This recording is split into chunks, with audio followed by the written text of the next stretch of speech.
नमस्कार मित्रांनो, तुमचं स्वागत आहे आपल्या YouTube चॅनलवरती। आपण आज सगळ्यात महत्त्वाची योजना जी की मुलींसाठी आहे। मुलगी जन्माला आल्यानंतर त्याच्यासाठी एक शासनाने योजना राबवलेली आहे। ते शासनाने राबवलेल्या योजनेचं नाव आहे लेक लाडकी योजना। लेक लाडकी योजनेबद्दल आपण बघणार आहोत की मुलींसाठी नेमकी कोणती योजना कशा प्रकारे आहे। लेक लाडकी योजना ही काही नवीन नाही। याच्या अगोदर जर बघितलं तर माझी कन्या भाग्यश्री योजना जी होती त्याचंच रूपांतर आता जर बघितलं लेक लाडकी योजनेमध्ये केलेलं आहे। अगोदर सुरुवातीला माझी कन्या जी काही भाग्यश्री योजना आहे ही योजना 2017 पासून लागू होती। 2017 पासूनच त्याचं सुधारित आवृत्ती जर बघितलं तर आता लेक लाडकी योजना नाव आणलेलं आहे। वेगळं काही नाहीये, फक्त याच्यामध्ये तरतुदी ज्या आहेत त्या वेगळ्या प्रकारच्या कशा आहेत ते जाणून घेऊयात की लेक लाडकी योजना कोणासाठी आहे कोणासाठी नाहीये। तर लक्षात घ्या, लेक लाडकी योजना जी आहे ती 2023-24च्या अर्थसंकल्पामध्ये सादर केली होती। भाषणामध्ये सांगितलं होतं की ही लेक लाडकी योजना एक तारीख सुद्धा सांगितलेली बघा, 1 एप्रिल 2023। 1 एप्रिल 2023 पासून ही योजना लागू आहे। कोणती? लेक लाडकी योजना। मग लेक लाडकी योजनेमध्ये नेमकं काय आहे, मुलींसाठी कोणती तरतूद आहे, मुलींना कशा प्रकारे पैसे भेटणार आहेत, मुलींना शिक्षणाचा कशा प्रकारे प्रोत्साहन मिळू शकतंय, मुलींना जसं बघितलं ही शासनाने योजना का काढली तर एक तर मुलींचा जन्मदर वाढायला पाहिजे। दुसरा उद्देश काय असतो की मुलींचा शिक्षणामध्ये प्रोत्साहन भेटायला पाहिजे। म्हणजे मुले जर बघितलं शिक्षणापासून वंचित राहतात, ग्रामीण भागामध्ये पैसा नसतो, गरीब कुटुंबातील मुलींना शिक्षणासाठी पैसा नसतो, त्याच्यासाठी प्रोत्साहन मिळावं। पैशाच्या स्वरूपामध्ये ते जर पैसे मिळाले तर शिक्षण घेऊ शकतात। त्याच्यासाठी मुलींच्या शिक्षणासाठी असेल किंवा मुलींचा जन्मदर वाढवण्यासाठी, मुलींना सक्षम करण्यासाठी ही सर्व योजना राबवलेली आहे। मग लेक लाडकी योजनेमध्ये जर बघितलं तर लेक लाडकी योजना ही सुरुवातीला जर बघितलं याची अगोदरची योजना कोणती होती? माझी कन्या भाग्यश्री योजना ही 1 ऑगस्ट 2017 लागू होती। ती लागू होती पण त्याचंच रूपांतर आता कशात केले? लेक लाडकी योजना। ती कधीपासून सुरू आहे? 1 एप्रिल 2023 पासून। इथं जर बघितलं या योजनेचा लाभ किंवा या योजनेचा जर बघितलं असेल या योजनेसाठी पात्र कोण आहे, जे काही केसरी आणि पिवळं रेशन कार्ड असतं, जर बघितलं शिधापत्रिका आपण म्हणतो, पिवळ्या व केसरी शिधापत्रिका धारक जे काही कुटुंब आहेत त्या कुटुंबामध्ये जर मुलींना जन्म घेतला तर ही योजना त्यांना लागू आहे। मग इथं जर बघितलं असेल, हे जर बघितलं पिवळ्या व केसरी शिधापत्रिका, मग इथं जर बघितलं ही योजना कशा प्रकारे काम करते। आता मुलींनी जन्म घेतला म्हणजे एका घरामध्ये 5-6 मुली असतील तर त्या सर्व मुलींना ही योजना लागू नाहीये।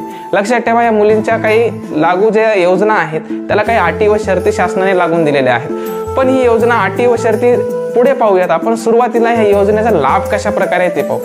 ज्यावेळेस पिवळ्या व केसरी शिधापत्रिका धारक जे काही कुटुंब आहे त्या कुटुंबात जर मुलींना जन्म घेतला, त्या मुलीच्या जन्मानंतर जर बघितलं तर कशा प्रकारे पैशाच्या स्वरूपात त्यांनी अर्थसहाय्य दिलेलं आहे।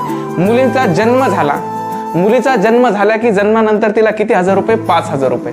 आणि ती जेव्हा जन्म झाल्यानंतर पहिलीच्या वर्गात जाईल त्यावेळेस किती हजार रुपये? 6,000 रुपये। ज्यावेळेस ती 6वीच्या वर्गात जाईल त्यावेळेस 7,000 रुपये। ज्यावेळेस ती 11वीत जाईल त्यावेळेस 8,000 रुपये। आणि ज्यावेळेस तिला 18 वर्ष पूर्ण होतील, किती वर्ष? 18 वर्ष पूर्ण होतील। 18 वर्ष पूर्ण झाल्यानंतर ज्यावेळेस तिचं इलेक्शन कार्ड म्हणजे आपण मतदान कार्ड म्हणतो, मतदान यादीमध्ये नाव दिल्यानंतर तिला किती हजार रुपये भेटतील? 75,000 रुपये। म्हणजे असे सर्व एकूण किती? 1,01,000 रुपये। म्हणजे इथं जर बघितलं लेक लाडकी योजना जी आहे त्याच्या अंतर्गत पूर्ण रक्कम जर विचारली तर 1,01,000 रुपये आहे। म्हणजे इथं लेक लाडकी योजनेअंतर्गत त्या मुलीच्या जन्मानंतर 18 वर्षापर्यंत तिला किती रुपये मिळणार? 1,01,000 रुपये। मग आता या योजनेच्या अंतर्गत मिळणारे लाभ राहिले। मग या योजनेचा उद्देश काय आहे की मुलींचं शिक्षण व्हायला पाहिजे, मुलींच्या शिक्षणाला प्रोत्साहन देणे, मुलींचा जन्मदर वाढणे। काय वाढणे? जन्मदर वाढणे। बालविवाह कमी करणे। बालविवाह कमी करणे म्हणजेच काय?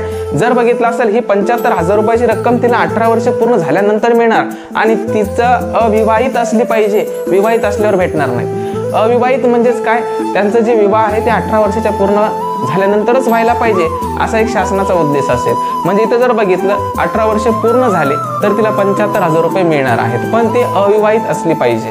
मग इथं जर बघितलं जे काही बालवयामध्येच मुलींचं लग्न होत आहे मग त्याला बालविवाह कमी करणे हे सुद्धा उद्देश आहे। बालविवाह कमी करणे, मुलींचा जन्मदर वाढवणे, मुलींच्या शिक्षणात प्रोत्साहन देणे हे अशा प्रकारचे उद्देश या योजनेचे आहेत। मग या योजनेचे उद्देश बघितले आपण, या योजनेचं अनुदान बघितलं, या योजनेचा अटी व शर्ती काय आहे त्या जाणून घेऊया।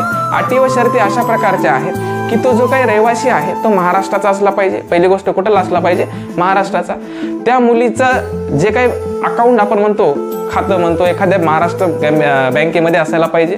प्लस इथं जर बघितलं ते जे काही कुटुंब आहे ते पिवळं केशरी राशन कार्ड धारक असलं पाहिजे। त्याच्यानंतर त्या कुटुंबामध्ये जे काही कुटुंब नियोजन प्रमाणपत्र असतं ते कुटुंब नियोजन प्रमाणपत्र तुम्हाला ते दाखल करावं लागतं। सुरुवातीलाच नाही, नंतर जर बघितलं पहिला हप्ता मिळाल्यानंतर दुसऱ्या हप्त्याला तुम्हाला ते कुटुंब नियोजन प्रमाणपत्र दाखल करावं लागतं।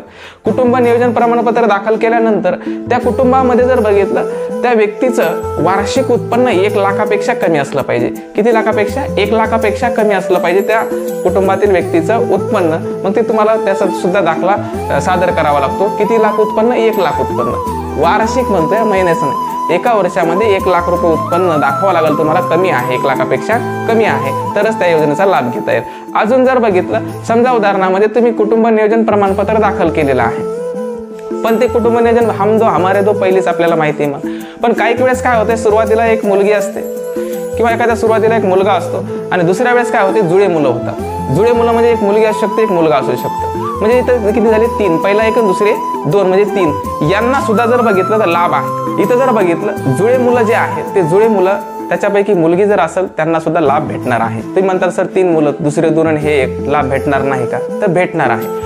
पण तुम्ही जर कुटुंब नियोजन केलेलं नसेल, 3, 4 असे अपत्य झाले तर त्या 3ऱ्या 4थ्या अपत्यांना जर बघितलं तर कुठल्याही प्रकारचा लाभ नाहीये। इथं एका मुलीलाच नाहीये, 2 मुलींना सुद्धा लाभ आहे। पहिली मुलगीचे, दुसरी मुलगीचे, त्या दोन्ही मुलींना लाभ भेटणार आहे। इथं जर बघितलं ही योजना कशी आहे, लेक लाडकी योजना, याचे आपण उद्देश जाणून घेतले, यांचा पैसा कसा मिळतो हे सुद्धा जाणून घेतलं, त्याच्या अटी व शर्ती जाणून घेतल्या। मग आता याचा नेमका तुम्ही फॉर्म कुठं भरायचा? मग इथं जर बघितलं ग्रामीण भागामध्ये जी काही अंगणवाडी असते, अंगणवाडी सगळ्यांनाच माहिती आहे, तिथं जाऊन तुम्हाला ऑफलाईन अर्ज भरावा लागतो। ऑफलाईन अर्ज भरल्यानंतर ते अंगणवाडीची जी काही सेविका आहे ती ऑनलाईन अर्ज सादर करते। मग त्याच्यासाठी तुम्हाला अंगणवाडीमध्ये त्याचा अर्ज भरावा लागतो, ते ऑफलाईन आहे। तुम्ही ग्रामीण भागामध्ये असताल तर तिथं तुम्हाला जाऊन करता येईल। या प्रकारची योजना जी आहे ती पूर्ण जाणून घेतलेली आहे। या योजनेबद्दल सगळ्यांना जागरूक करण्याचं काम होतं, म्हणून हा व्हिडिओ बनवलेला आहे। आणि स्पर्धा परीक्षा करणाऱ्या मुलांना सुद्धा या योजनेवर प्रश्न येऊ शकतो, म्हणून आपल्याला ही योजना माहिती असणं गरजेचं आहे। ठीक आहे, मग इथं आज थांबूया।